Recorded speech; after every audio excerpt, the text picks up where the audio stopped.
Scanning with your HP 4280 scanner.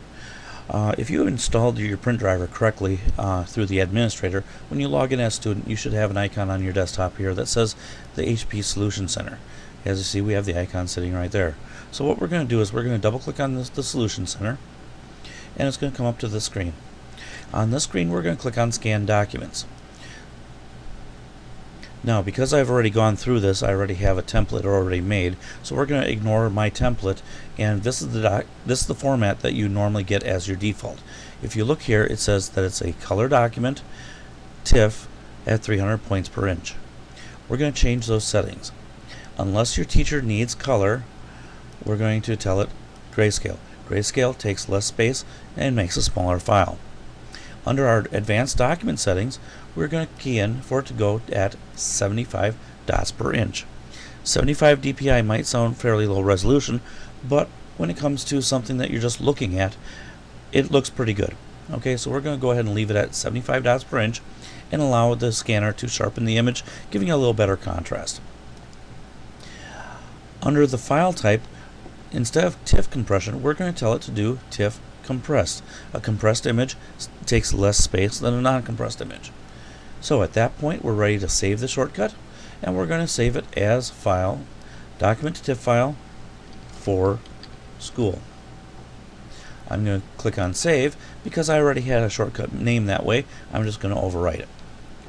Now, if you look here, this one here is color, this one for school is grayscale. And if we go into the settings, you'll see that it is 75 dots per inch. Once you have it saved, you don't have to go in there and reprogram all that stuff because you already have it programmed in. So at this point, we're going to click on Scan. As you see, TIFF image compressed, base file name, it's ready to scan, and it's going to go into the My Documents folder, My Scans. I'm going to click on OK.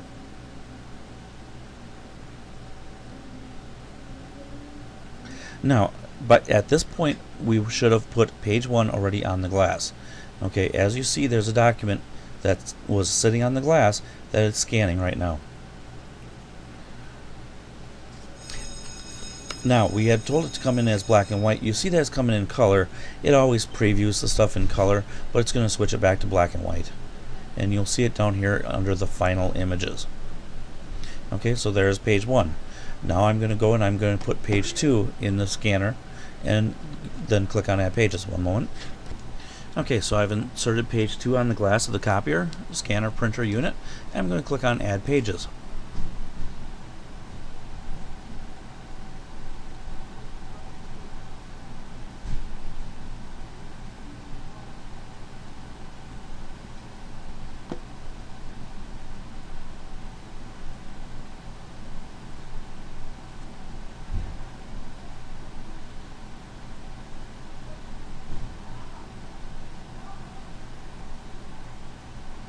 Now I'm going to go put page 3 on the scanner.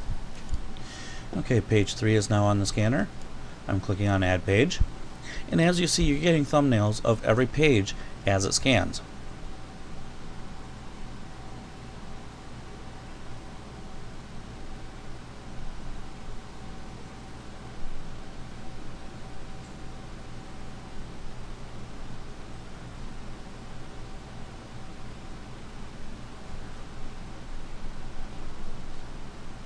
Once you're done scanning all of the pages, you click on Finish.